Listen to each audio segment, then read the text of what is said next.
Hello, my dear students. So, myself Smita, and my specialty is obstetrical and gynecology. Dear students, in today's session, I have brought a discussion of Nclex question, which is related to stages of labor. So, before solving this question, I hope that you people are clear with all the steps or the stages of labor and what are the various stages of labor is there. So let's start the discussion. Number one question on your screen, dear. Let's see. What is the common problem that confronts the client in labor when an external fetal monitor has been applied to her abdomen? That means here we are talking about the NST, that is non-stress test. Okay, if a patient is having a non-stress test, what the problem you will gonna face? Let's see the options, whether there will be intrusions on movement, whether there will be inability to take sedatives or interferes with the breathing techniques, or increased frequency of vaginal examination. What do you think? So when NST is going on, what problem the mother can face? There will be intrusion of movement. The answer is intrusion of movement. So she will have a difficulty in moving here and there. This is a simple question. Let's move to the further question, dear. So next question. So next question, dear. Okay. How does a nurse identify a true labor as opposed to the false labor? So this question asks you about what is the difference between a true and a false labor. So let's see. The difference between a true and a false labor is that, dear, that in the false labor, you will not gonna see any kind of cervical dilatation, okay? You will not gonna see any kind of cervical dilatation. Neither there will be no cervical dilation, and in false labor the pain will gonna subside in spite giving any kind of medication. If we are giving any kind of painkiller medication, the pain will gonna subside. So let us see what will be the answer, whether the cervical dilatation is progress, contraction stops when the client walks, client's contraction progress only in a side-like position, or contractions occurs immediately after membrane rupture. So what will be the answer? So difference between the false and the true labor. The answer for this is, dear, is this. About the cervical dilatation is progressive. So in true labor, there's progression of cervical dilatation. Where is it? In a false labor, you will not gonna see any kind of such things. Next question on your screen. A client's membrane ruptures while her labor is being augmented. If I will ask you what is the meaning of augmentation, the meaning of augmentation is that, dear, you are giving some medication to accelerate the labor. Okay, the augmentation means you are giving some medication to accelerate, increase the frequency of duration of labor. That is known as augmentation.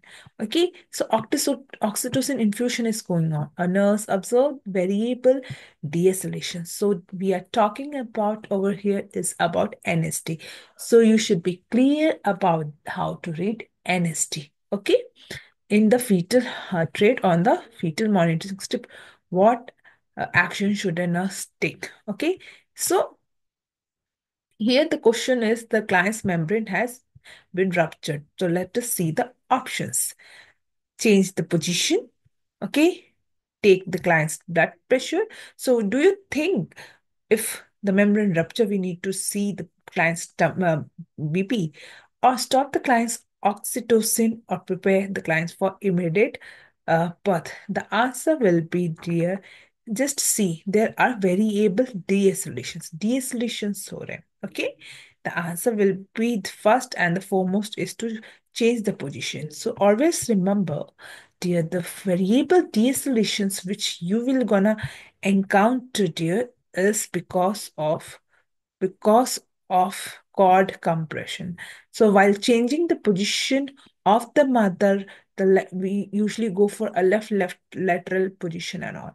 So if we are giving a left lateral position to the client, so the cord compression will gonna decrease, and the fetal heart rate will gonna improve. So it's very important to change the client's position, dear. Okay. So now just tell me, what is the cause of variable deceleration? It is the cause it cord compression. If I will ask you what is the cause for the early decelerations? Early decelerations, what is the cause? The cause of early decelerations is related to fetal head compression. Fetal head compression. If I ask you what is the cause of the late decelerations in NST, the cause of late decelerations, dear, is all because of any kind of placental cause. Maybe there will be placental abnormalities there. Okay, so this is the answer. So you have to be very much clear while studying NST. Okay, next question on your screen, dear. So let us see. Epidural anesthesia was initiated 30 minutes ago for a client in a labor. The nurse identified that the fetus is experienced late deceleration. I already explained you that the early decelerations in NNST is because of fetal head compression, whereas the late decelerations are all because of the placental cause. Okay, so list the following action in order. So always remember what, so we have to arrange this in a like order manner. It is all Nclex based question. Okay, so you have to like you have to arrange this in order. So what you will think? Number one, the foremost thing what you have to do is to change the position. Okay, let's see the answer. Number one is change the position of a client, then increase the IV fluid. So we want that, then we need to increase the IV fluid. Okay, number one. Number two is increase the IV fluids, and then you have to reassess the fetal heart rate, whether the changing the position is having any effect on the fetal heart rate, whether the heart rate is improving. Always remember the fetal normal heart rate is around 120 to 160. The 120 to 160 is a normal FHR. So what is exactly is de-escalations? I will ask you what is exactly is desolations means in a fetal in NST, if this is the NST, for example, if this is the NST, so desolations is that when the fetal heart rate decreases from the baseline 15 beats per beats and lasting for more than 15 seconds. So this dip is known as a deceleration. 15 beats below the baseline FHR and is lasting for at least for 15 seconds, that is counted as deceleration. So even if you're not knowing what is NST, please read the concept and then again solve these questions. So let's move to further. The client's membrane spontaneously ruptured during the active labor. So here we are talking about the active labor, the first stage of labor. Okay, so first stage of labor is divided into latent as well as two phases are there, active phase and a latent phase. Okay, so the nurse inspects the perineum and determines the umbilical cord is not viable. What is the next? So whenever the spontaneous rupture of membrane is there, their first responsibility as a nursing officer, okay, in the medical health, we need to check whether after gush of blood, whether the umbilical cord is there or not. After checking the umbilical cord present or not, then we need to check the FHR of the baby. Okay. So what you will think the answer will be for this question? The answer for this assess the fetal heart rate. Why?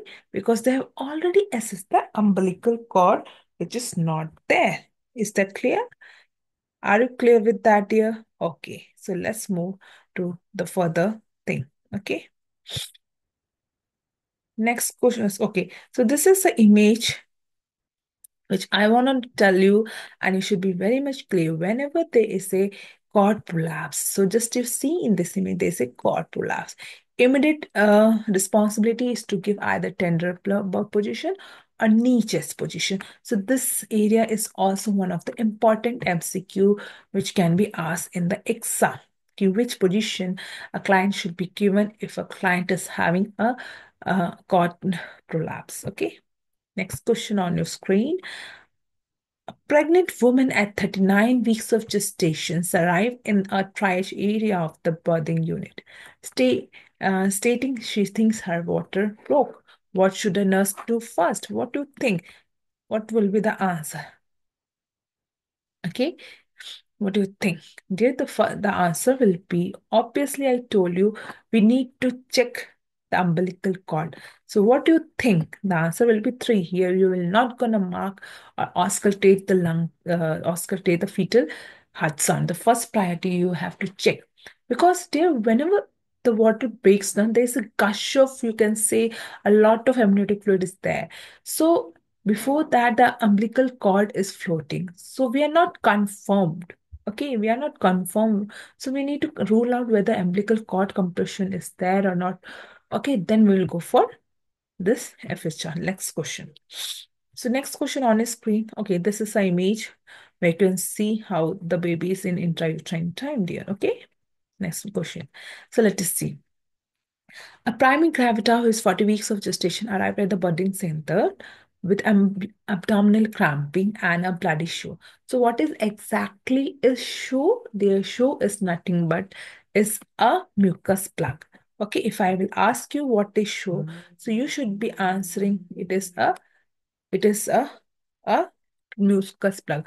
Her membrane ruptured 30 minutes before arrival, and on doing vaginal examination, it reveals that 1 centimeter dilation is there, and the presenting part is at -1 station. After obtaining the fetal heart and maternal vital sign, what should a nurse do next? So now you just see it is a -1. So what the priority kind of thing you can see in this question. Let's see what option you will gonna take. So since in this question the station is -1, means the baby head is above the ischial spine. Always remember, at the point of the ischial spine, we are gonna take as 0. Okay, at the point ischial spine, we'll take it 0. If a baby head is above the ischial spine, it is taken as -1. Okay, so just imagine the fetal head is not at all engaged here. Okay, now, so what we have to do, since you can see reverse 1 centimeter dilation, see whether we have to teach the client how to push. Since it is -1, it is nothing related. We should not encourage the patient to push. Okay. Then provide with comfortable measures or encourage the client to perform pattern-based breathing. The pattern-based breathing and all, when a patient is having severe contraction and within the contraction, patient can have this kind of breathing. So the answer is provide the comfort measure. Since we cannot tell a patient to push because the baby is only -1. Okay. Second thing, pattern space breathing. The patient might not getting is not at all getting such contraction. Is not in that stage and all. And the fourth option is having no sense of this. Okay, let's move to the further question. Why should a nurse withhold the food and oral fluids as a laboring client approach the second stage? Number one, the mechanical and cervical digestion process requires energy, or undigested food and the fluids may cause the nausea and vomiting and limit the choice of anesthesia, or gastric phases emptying and food or fluid. Simple. During the labor, we usually keep a patient NPO or sips of water. We do not provide food because we don't know whether the patient is going to have a normal or abnormal labor. Okay, that's why we are charting partograph. Okay, so if we think if it is prolonged labor, also the patient undergo LSCS. So during LSCS, if anesthesia is given, the anesthesia doctor will gonna check. So it's just very difficult for a patient. Okay, if suddenly anesthesia is planned. So that's why the answer will be 2. Okay, choice of anesthesia. Undigested food and fluids may cause nausea and vomiting, and it can cause aspiration. So let's move to the further question. How should a nurse direct the care of a client in a transition phase? See, first phase is latent phase, and the second and the part is transition. So whenever there's this kind of phase, always remember during first stage, mainly the main nursing management is all about you can say control it is all about psychological aspect. Okay, we cannot give any kind of medications. Why medications is not given? Because it ultimately have effect of on the baby, can suppress the baby and all. Okay, and breathing pattern and all is not at all encouraged at that time. Decreasing IV fluids having a no sense. The answer is help the client to maintain the control. Means we need to help the client for a kind of distraction therapy, you can say. There it is usually related to psychological aspects. Okay, so the foremost important is help the client to maintain or maintain the control there. So this will be the answer. Okay, so let's move to the further question. This is the answer.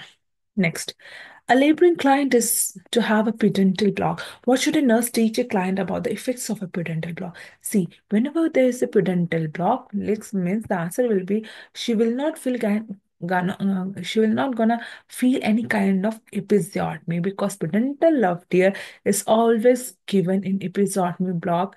Okay, as a lignocaine, we are blocking the pudendal nerve. So in the image, you can see nicely this here where episiotomy are given. So we are blocking the pudendal nerve. So you should not do any blunder in this area. Let's move to the further question. Okay. Okay, next question on your screen. A multigravida has a spontaneous vaginal delivery. So she was a multigravida and she suddenly had a spontaneous vaginal delivery. 5 minutes later, the placenta is expelled. Where does a nurse expect to locate the uterine fundus? So, immediate after delivery of the placenta, what is expected? Where the uterus will be there? In the pelvis, just below the fight process, at the umbilicus in the right quadrant, or halfway between the umbilicus and the pubis. See, immediate after delivery of the baby, if this is the uterus. Okay, so immediate after delivery, the uterus will be somewhere in between this pubic symphysis, and it will be somewhere here. So answer for this is dear your 4. Okay, halfway between the symphysis umbilicus and symphysis pubis and all. Okay, good. So let's move further. After a client gives birth, what physiological occurrence indicates the nurse that the placenta is being to separate from the uterus and it is ready to expel out? So here you should know that we are having some signs of placental separation. You should be very much clear. So what are the signs of placental separation? Number one, always remember number one, I will tell you, one is gush of blood. So whenever you will gonna see placenta, so gush of blood will be there. Okay, number two, there will be a lengthening of cord. Lengthening of cord. Cord hai lamba hota jayega, umbilical cord, then you will get an idea there's a placenta separation. And the third is you will gonna see a fundal notching. On the fundus there will be notch. So these are some signs which reflects that there is a placental separation. So let us see whether this theory is there in your MCQ answer or not. See, so what will be the answer? See the gush of blood. Good. The answer is the third gush of blood. Okay. Next question on the screen, dear. So a nurse is evaluating the effectiveness of fundal massage on the postpartum client 3 hours after giving birth. An IV infusion of 10 international unit is given. Her blood pressure is 135 by 90. The uterus is boggy. Please notice here the question, does the uterus is boggy at 3 cm above the umbilicus and displaced? So the uterus is also always is also displaced also. Now, one more thing, what should a nurse do next? So, what should exactly a nurse do next? The answer for this is, let us discuss. See, whenever we are solving such question, and if you see the uterus is displaced, the foremost important that key, whenever a uterus, you can see the uterus is displaced to the right side, uterus should be centralized. Whenever you're doing any kind of massage to the uterus, or you are doing any kind of postnatal assessment, the uterus should be centralized. Okay. And if it is displaced, that means the bladder is full. The bladder is full. The answer for this is the answer is third. Assist the client to the bathroom. Assist the client to the bathroom, so that since it is displaced to the right side, so it can get centralized. Okay, so next question on your screen. It is same. A client is bleeding excessively after birth of a neonate. The healthcare provider ordered fundal massage. Okay, the fundal massage has been ordered. Fundal massage has been ordered. Okay, Sten International Unit. A nurse evaluating the client's response to these intervention BP. Okay, now see, again, the uterus is boggy and displaced to the right. Perineal pads are saturated with bright red loci. What is the nurse next action? See, here also the uterus is, you can see, it is displaced. The answer for this, what you will think, dear, again, their uterus is your bladder is full. So assist for a distended bladder. We need to check the bladder. Whenever the uterus is displaced, that means there's a distension. Because of the bladder is full, the uterus is displaced. So सबसे foremost important यही है, we have to empty the bladder, dear. The next question, last question. A client is in active labor has an external fetal monitoring in place. Using the monitor strip on the next page, identify the correct the statement. So, what do you think the answer will be? So, this is the image of the NST. Okay, this is the image of the NST. So, in the NST, you can see there is no such variability. Variability means this is known as a good variability.